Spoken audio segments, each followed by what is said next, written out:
Alright, so my paper was called Making the Most of the Classroom Mosaic by Bruce Marlowe and Marilyn Page. Bruce Marlowe graduated from the Catholic University of America, and Marilyn Page was a long-time public school teacher. She taught from 7th to 12th grade before moving on to the university level, and they wrote several papers and essays and instructions each about teaching, and they wrote even a few together, not just this one.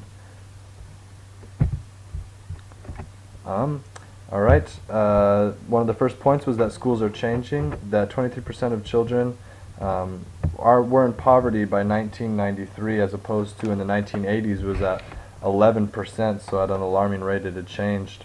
Hispanic and African Americans make up a third of the total school enrollment. I know this to be true. I'm from California. It's very diverse. 15% of students in diverse cities speak limited English, cities such as New York and San Francisco, Washington, D.C., Los Angeles, all these big places.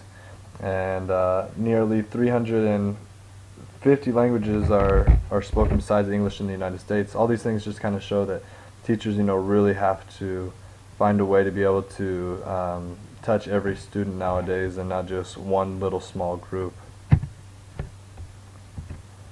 One of the next points right here is that teaching, it can be kind of tough, kind of stressful. I'd imagine for her it's stressful because it looks like she teaches math, and that is a terrible subject to teach. But like it says right here that I put, teaching can be tough. One of the hardest parts of teaching is teaching so that everyone can understand. But at the same time, we don't want to change our teaching style too much because it perpetuates overgeneralizations. For example, we don't want to start teaching quietly because we think that Asian kids are quiet. That's what this paper talks about. We actually need to use constructivism. And what constructivism talks about really is the fact that, actually I'll read a quote, the value of constructivism is that it respects and allows each student to use his or her own unique knowledge and experience in the learning process. What it basically does is it lets students take negatives from their lives and from their learning experiences and turns it into positives. And each one does it their own way. It's important to fight off stereotypes, not just think that certain students are going to be certain ways and that we can't fix it. And then it's obviously very important to know our students individually. Here are some stereotypes that they talk about in this essay, in this report. They say Asians are supposedly quiet, submissive, obedient, don't like attention, aren't involved in discussion, don't participate in brainstorming, and that the Navajo or Native Americans are nonverbal, they're visual learners, they're doers, not talkers, and they don't want to be rude.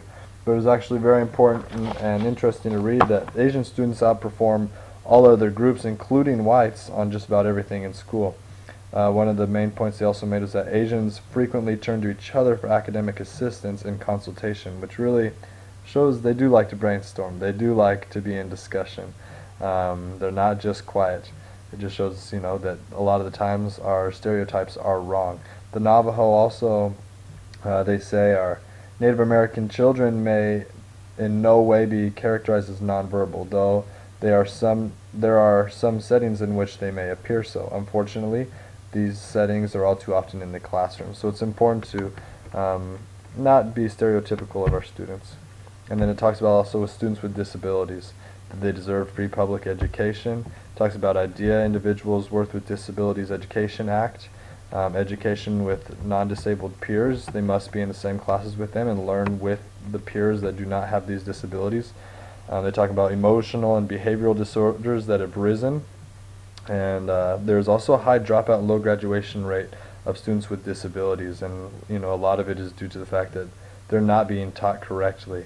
Mentally disabled inmates nowadays there are a lot of them in prison, a lot of them that did not do well in school, and there's actually more mentally disabled people in this world than we actually think.